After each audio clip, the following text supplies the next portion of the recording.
if you're an editor that wants to make 10K per month, then listen up, because this video is for you. I see a lot of editors make this mistake, and it's something that I want to cover because, even editors, that have these ambitions and they want it, they're either very misguided or generally they don't know what to do.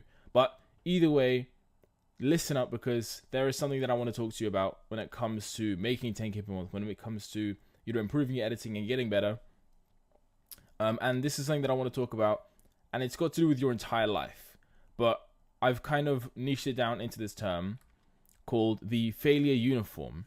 So editors that don't make the progress that they want to, and editors that generally, the ones that want to network and the ones that you want to stay away from, they wear the failure uniform. And these are people, this is something that you don't want to be caught wearing. You don't want to be caught wearing the failure uniform, because everyone can recognize this kind of trope of editor and trope of entrepreneur. So for example, you talk more than you work. So like, look at your Twitter. Is it just, you full of talking about random stuff? Are you constantly in Discord servers? That's a big problem. Are you constantly in Discord servers where, nobody really particularly cares for them, and you're trying to network before you've even started editing a video? What is the point? The next thing is feeling like you know everything. And this has got to do with editors who are not just beginners, but I think everybody has this. Hell, I feel like I have this every now and then where, I learn something new and it makes me realize that I know a lot less about editing than I think I do. And generally everybody has this, but it's what you do with this that matters. So there's something that's called, actually I'll just copy this text. There's something that's called the twaddle tendency, right? So I'll write it down for you. Oh. Tendency. So this is when, this is not just like editors or entrepreneurs. Everybody has this in the world, and you'll notice a lot of people doing it. Like, when I first learned about this, every time I would talk to my friends about anything, I'd realize that they do this all the time, because a lot of the people do it. Now, the twaddle tendency is when somebody talks about a topic with full confidence that they're correct, when they have, hardly any knowledge on it. And they talk with so much confidence about this topic, despite having, like, minimal knowledge. So, you'll see people talk about, relationships or, how business works. And there'll just be this bum who doesn't really do anything, who doesn't talk to a woman and doesn't, he doesn't build a business. So how would he know about either of these things? And it's just cool, kind of people's perception. People really say, it's like, oh, this is just kind of what I think. But it's like, I don't really care what you think. And this is like twaddle tendency in prime action. So if I talk about something that I have no clue, like if I talk about fashion, for example, I don't know the first thing about fashion. I just know that you put clothes on every day because, you don't want to walk outside naked. And that's it. Like, that's my knowledge. So if I were to go on this kind of rant about, how far fashion has gone and, how people wear silly clothes, it's like, you could probably like say to me, it's like, Danny, what do you know about fashion? Like, you're sat in your bedroom and you're wearing like a turtleneck t-shirt because you can't find any black shirts. It's like, oh, okay. Like I can't really talk about these sorts of topics. And a lot of editors do that, really. They feel like they know everything and they go talk about it, like, go provide value. Or, the really ironic one where people talk about stop tweeting and start taking action. And it'll be, by like a guy who has like 30,000 tweets, and if this is you, then, and if you're really relating to this, then it's probably a good wake-up call for you, because I wouldn't want you to eventually quit video editing because you think that you can't make it to 10K, and you think that it's because it's editing's fault or everyone else's fault, when you just didn't really spend your time properly. because you definitely can do it. And I'd hate for you to quit and to leave. I've seen a lot of editors do this, and I've seen a lot of editors quit because they do all of these things. So for the next one, it's like, again, using interaction as a replacement for success in your own results. So it's like, okay, that's very cool that you have like 1,000 or 2,000 followers on Twitter. And I'm glad for you. You have a platform now where you can talk to people and people are looking at your journey. But it's like, it's getting to the point where your journey is your tweets. You have nothing really to provide to the table.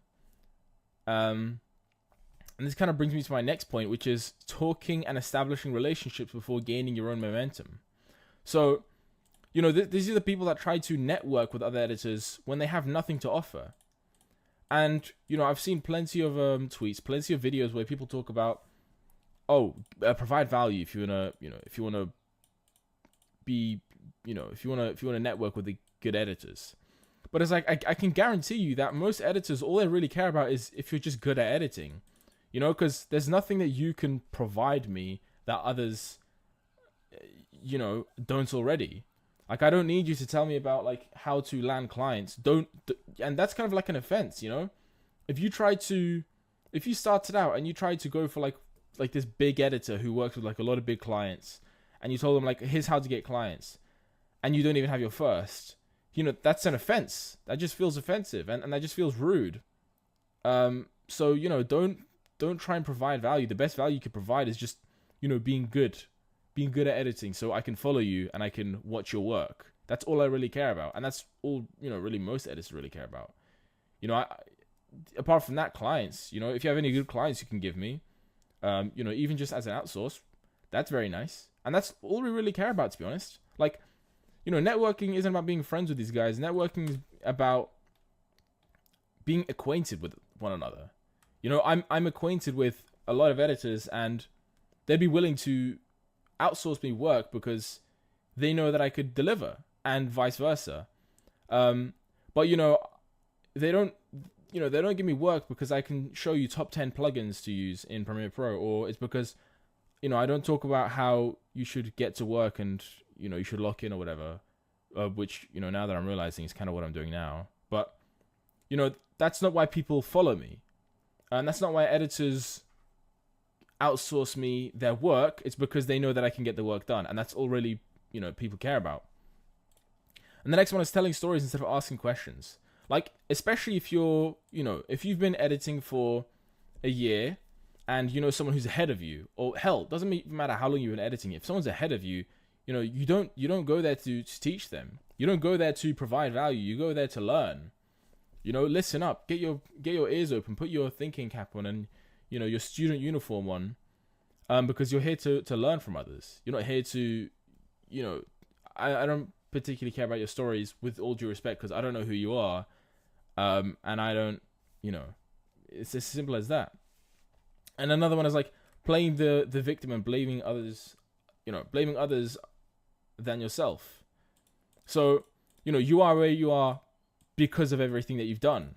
So, like I said earlier, for example, if you were to constantly tweet and not, if you were to constantly tweet and not actually edit any videos, and then you worry why you don't get the results that you want, it's because all of your energy has been spent towards making tweets.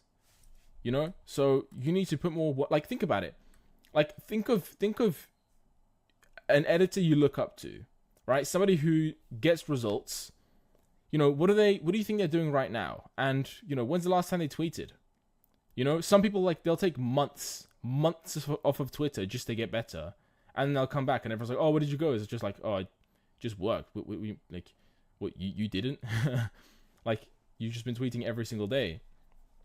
So if this sounds like somebody that's you, so if you have a few followers, which is nice. So this is like my old profile picture, but if this is, looking like you and, you tweet about what software do you do, blah, blah, blah. And if this is what your work looks like, then probably take everything that I've just said, and try to analyze your own actions and see, is this you? Do you wear the failure uniform? And this isn't to say that you're a failure, but this just means that, you know, when it comes to the the exponential scale of progress, you know, you could be up here right now.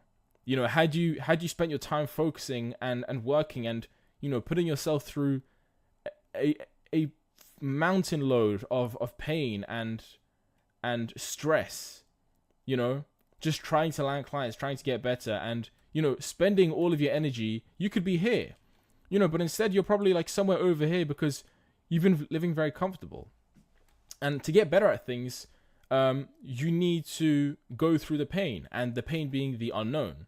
You know, you don't know what you're doing, but you're doing something anyways, and you're doing your best to get better. You know, you're sacrificing for your goal, and you could be over here, but, you know, if this sounds like you, if you sound like somebody who wears the failure uniform, and if you sound like somebody that, you know, has the twaddle tendency, like a chronic level of twaddle tendency, then, you know, this is probably you right now, and you could have been here. Now, this isn't to say that I'm not here trying to dig on you, but, you know, this is the pattern in behavior that you know, a lot of editors have, and a lot of people have, like people in general. You know, they do this. A lot of people talk more than they work. A lot of people feel like they know everything, and a lot of people, you know, try to talk and make friends with people before they try to achieve the goals that they want. And it's like, then they get frustrated. So, you know, don't be like most people. You know, just be someone else. Be somebody who gets the result that they want. But yeah, apart from that, I just hope you learned something, and yeah, bye.